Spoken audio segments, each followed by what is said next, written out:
Hey guys, Tomboy601, and today we have your Rust and Rumble 2 guide. Everything you need to know about the new PvP event in World of Warships Legends, including what you need to know about the ships, the game modes, and the potential rewards that you can get from it.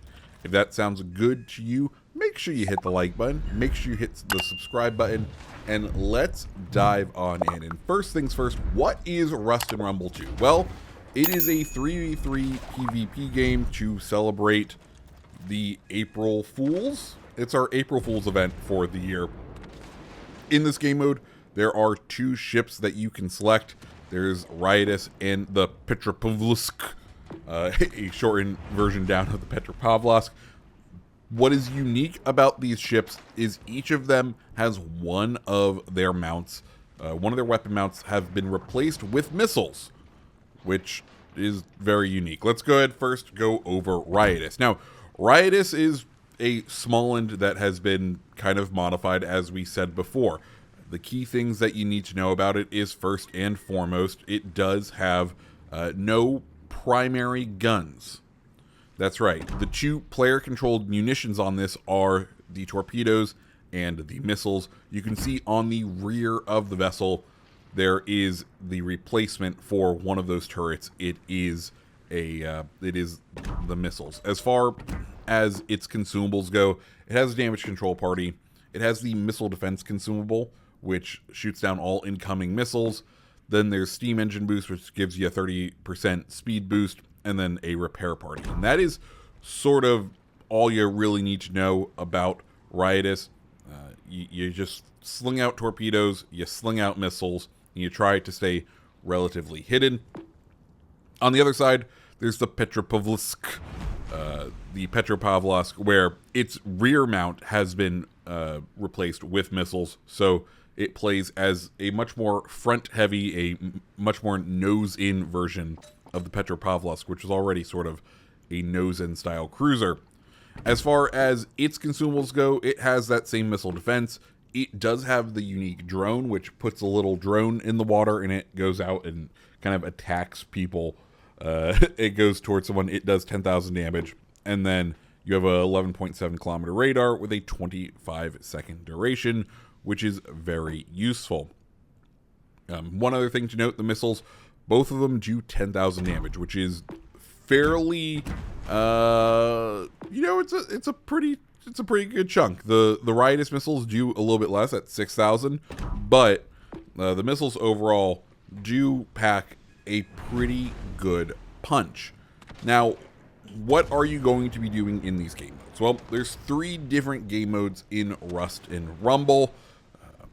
The first 2 are sort of very similar. They're what you're already used to in pretty much any other game. They're capture the base / capture the point. There are either 1 or 2 neutral points, and a team tries to claim it, and you can either sink the enemy team or hold them off from getting into the center and pointing out the game. It's very simple. Now, as far as tactics go, I think this is where Rust and Rumble 2 lets down a little bit.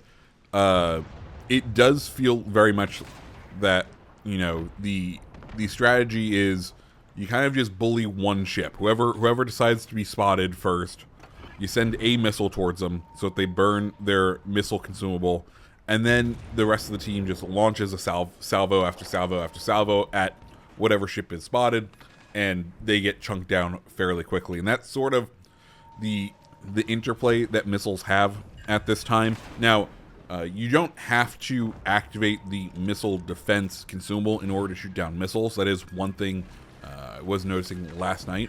I ended up playing several rounds with fellow CC Dirty Mike D and his friend Warpig Actual, who also has a channel. I'll drop their links down below. And what I noticed there was, the winning strategy was isolate one person, kill him down, and rinse and repeat. The one nice thing, and the one thing I did also notice, was that the missiles could be shot down in flight by strong AA. So if you have the Riotous out front, providing a screen, it can do a lot of damage to the missile to where your AA is able to knock them out relatively easy without having to use that AA consumable, which, you know, is kind of nice. So that's the first two game modes. The last game mode is the unique one, and the one that I like is here, but once again, I think because of the mechanics of these missiles and the drones, I don't know if it's really worth it / if it really matters. So the other game mode is basically an escort the battleship / sink the battleship. So each team gets a battleship spawned in on their side. It goes down a pre-programmed route, it seems. If you know what you're doing in the Riotous, you can get some pretty easy torpedo hits on it, but still, it seemed the best strategy was isolate one person, get them down, and rinse and repeat with the rest of the team. We lost, I think, a total of one game last night, just as we were getting our feet wet and understanding the roles. And once we understood it, was like, oh, okay, this is a relatively easy game mode. As far as my impressions on the missiles, I don't hate them. I think they are interesting. I just don't think there is the counterplay / in-game mechanics that make it feel as satisfying as anything else. When you do aim the missiles, it is very much like aiming the airstrikes. One thing to note, or to kind of help you out, is they do not provide the lead like most of the other airstrikes. So you do kind of need to understand the flight time of the missile, how long it's going to take to get there, because as you aim the missile, you're going to select an area where you think the enemy is going to be, and if they're not in that area, you're not going to do damage with the missile. The lead time that they are giving on the auto aim is not very far. So if you have a far off target, you need to lead it, or else you're just not going to get hits with missiles, which I do think is nice. Removing the auto aim from the missiles and making it more understand like instincts or understanding where the enemy is going to be after that flight time is nice. I do like that. But beyond that, there doesn't feel like there's engaging enough counterplay at this time, right? You're giving up your main battery for these missiles, and I mean, this is the crux of the game, right?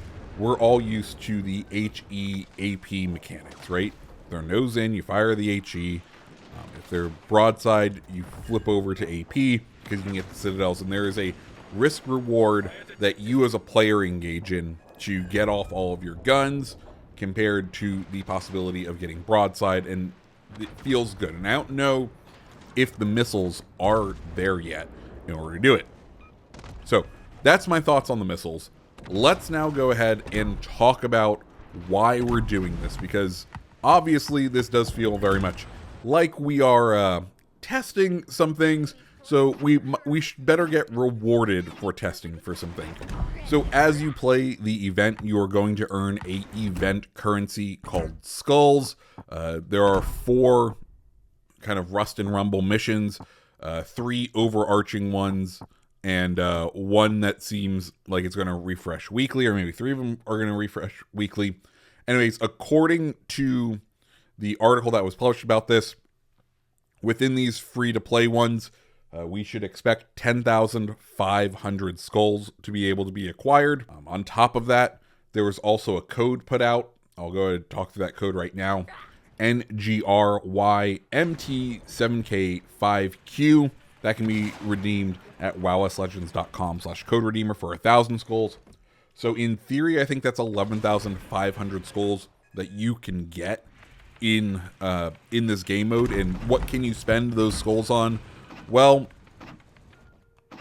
not much. There's a couple of things, and some of them are pretty good. So first off, you do have the big prize, the one that they're probably wanting you to go for, which is the Madness. And Madness is a reworked Zeton that is quite fun. I will say that. I took her out, and I was not expecting for the consumable layout to be like it is here. So you have the damage control parties that are limited because it's a Zeton. You get your repair parties. Then the unique thing, instead of an enhanced secondary targeting, you can get an exhaust smoke generator, and you can pair that with sonar. you know, exhaust smoke generator plus sonar, and this version of Zeton has a faster overall top speed for slightly less range on the secondaries. It makes for a fun way to play, and if these numbers are to be believed, and you're able to get 11,500 of the skull coins for free, that means you just need to acquire 1,000 of these, which would be 4,000 doubloons in these random in these crates, in the event crates, which 4,000 doubloons for a tier 7 premium, not too bad overall. If you're not interested in that, they do have a couple of other things that you could purchase. You could get the skins for both the Petro and the Smolensk from the event, which I think are nice. And then they have a couple of just, you know, progression items. I think I'm going to probably end up spending mine on these commander packs and the insignia just to, you know, get some more commander resources. The one other thing with this event is there is a hidden ship that is within the event crates. That ship is the Lazo, and I think this is the highlight. I really enjoyed the Lazo taking her out. What is Lazo? Well, it's a tier 6 Chapayev hull, so it's a down-tiered Chapayev at tier 6 with radar, with sonar. It is pretty potent, especially when you compare it with a tier 6 radar. 9-kilometer range, 15-second duration. When you compare that to, like, what? The American, when you can compare that to Indianapolis and what you have to give up on Indianapolis to get a radar at this tier, Lazo just blows it out of the water and is probably the stronger of the offerings overall. I took it out. I had a ton of fun with it. I think it's the highlight of the line it's the highlight ship from the event, which makes sense why they're hiding it within the crates. As far as a drop percentage on it, you're looking at a 4% drop chance, which is not great from those crates. But guys, that is the Rust and Rumble event. Let me know what you think down below. If you like videos like this, hit the like button, hit the subscribe button, and I hope you have a fantastic rest of your day. See ya.